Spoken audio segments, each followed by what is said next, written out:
गांधी ने कहा है दिल्ली के तालकटोरा स्टेडियम में ओबीसी सम्मेलन में, जहां की जाति जनगणना पर उन्होंने बोला है। और राहुल गांधी ने कांग्रेस के बारे में ये कहा है कि जाति जनगणना नहीं करवाकर गलती की है। जैसे पिछड़ों को संरक्षण देना चाहिए था वैसा नहीं दिया गया है। कांग्रेस शासन में जाति जनगणना नहीं कराना गलती है। मैं अब इस गलती को सुधारना चाहता हूं। ये राहुल गांधी का बड़ा बयान है। सुनिए क्या कहा है राहुल गांधी ने। 10 साल पहले, 15 साल पहले जो दलितों के सामने कठिनाइयां थी वो मुझे अच्छी तरह समझ आ गई। वो शायद वो ज्यादा आसान है समझना, वो क्लियर है। अनटचेबिलिटी उनकी हिस्ट्री है तो एकदम पता लग जाता है। आदिवासियों की भी इश्यूज आसानी से समझ आ जाती हैं। आप उनके इलाके में जाइए, जंगल, जल, जमीन बिल्कुल सामने दिखता है।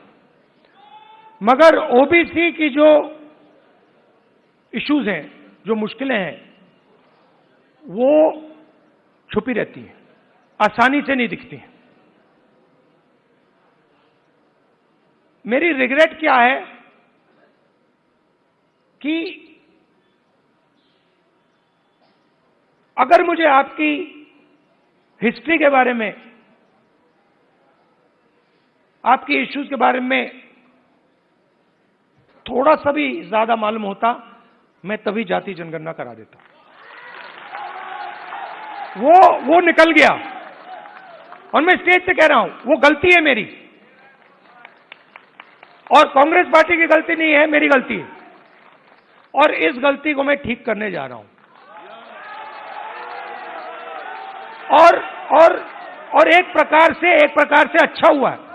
मैं सोच रहा था कि ठीक है भाई, गलती हो गई तो अच्छा क्या है। मैं आपको बताऊं कि अगर उस समय जाति जनगणना करवा दिया होता तो जैसा मैं अब जाति जनगणना कराऊंगा वैसा नहीं होता।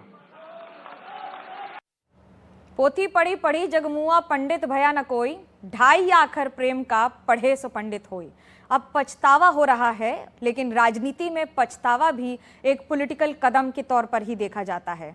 इससे पहले कि आगे बढ़े, लेकिन आपको ये बता दें कि बार बार राजनीति होती रही है इस मुद्दे पर, जहां जाति जनगणना के लिए कांग्रेस कभी विपक्ष में खड़ी रही है तो कभी सत्ता पक्ष में, कभी मांग की है तो कभी विरोध किया है। और इन दोनों के बीच में लगातार टकरार रही है सत्ता पक्ष के साथ। भारतीय जनता पार्टी ने पिछले कुछ महीनों पहले ही साफ कर दिया था, यानी कि केंद्र सरकार ने साफ किया था कि जाति जनगणना होगी।